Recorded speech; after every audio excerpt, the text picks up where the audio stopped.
Hi, I'm Jordan with Jordan Plays Blue. This is a Kickstarter preview for Disciple Detective by Fun Hill Games. This is a deduction game kind of in the vein of Hanabi if you've ever played that game. So let's see how it plays. So in the box of Disciple Detective, there will be components for up to 4 players.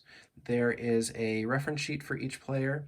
Each one will also receive a card, kind of a smaller reference sheet as well. Each player will receive a dry erase marker with an eraser on the end. There's a timer in case players are taking too long for their turns.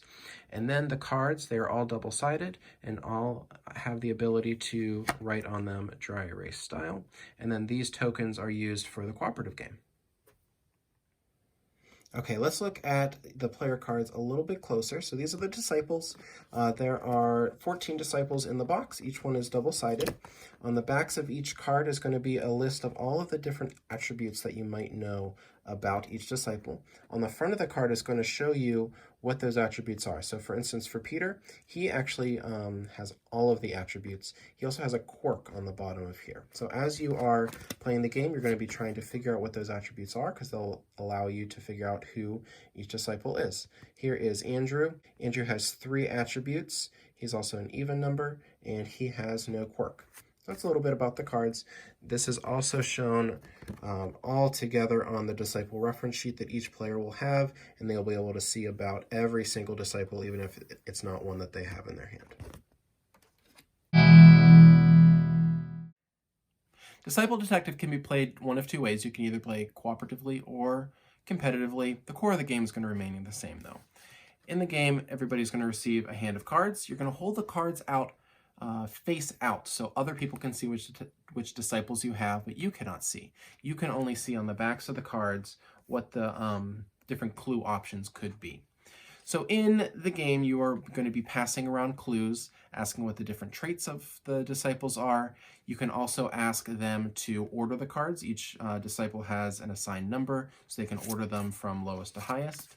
Or on your turn, you can guess which, if you know who a disciple is. Say, this is Peter. I look at it. It is Peter. I can put it down, draw a new card, and keep going that way. If I'm playing cooperatively, on my turn, what I'm going to do is I'm going to give clues to everybody at the table. So if I say, for instance, I want to say, give the father clue. So I'm going to go to each person to my left, I'm going to say, we know his father, we know his father. And the person to my right, I might say, we know his father. So the person over here will know 2 of their cards, we know the father, and the person to my right will know 1 of their cards, will know the father. And then they can take that information and write it on the backs of their cards, which is kind of cool. So maybe somebody told me, father, father, and I can cross off, I can write on the back of my cards, circling the fathers, which will help me figure out who's who. In the cooperative game, if every time you give a clue, you're going to discard one of these tokens. If you guess your disciple correctly, you get to take back one of these tokens. If at any time you run out of these tokens while you're playing the game, collectively everybody loses. If you are able to guess all of the disciples in the entire deck throughout the game, you guys win. Now in the competitive game, on your turn, you're going to be primarily working with the person to your left, and you're going to ask the person to their left to give you a clue. So I might say, give me a trait clue, and they're going to tell me about a trait of the cards in my hand. Or I could ask them to order the cards in my hand, in which case they're going to order them from lowest to highest. Then at any given time, I can also guess which cards are in my hand. If I guess correctly, that card is discarded and I draw a new card into my hand when I go through all of the cards dealt to me at the beginning of the game. If I do that first, I win. So no matter how you play the game, the core of the game is going to be similar, providing clues to guess the traits and figure out which disciple is which.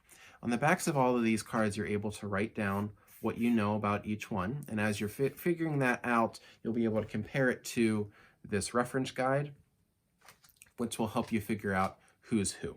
Each person also receives one of these suspect cards, and you can write notes on here as you're playing the game about, I know my opponents have these cards, so obviously I can't have those cards.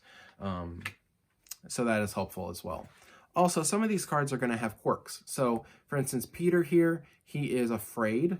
That's his quirk. And so whenever you're ordering cards, he will always want to be last in line. So you're always going to do that. If you have John, John also is going to always be first. So he's going to assume the number 1, even though he is a number 4 in real life. So that's going to throw kind of some wrenches in the deduction. So that's a little bit about Disciple Detective. If this one is interesting to you, check it out. I will say you do not need to know anything about Christianity, the Bible, or anything like that to do well in this game. You don't need to know anything about the disciples. All the information is printed on the cards. You don't need to know anything about that. So if you're worried about that, don't worry about that. Again, that is Disciple Detective. What you saw in the video may not be part of the final production, but it'll be pretty similar to that. So if that strikes your fancy, check it out. Thanks, I'm Jordan.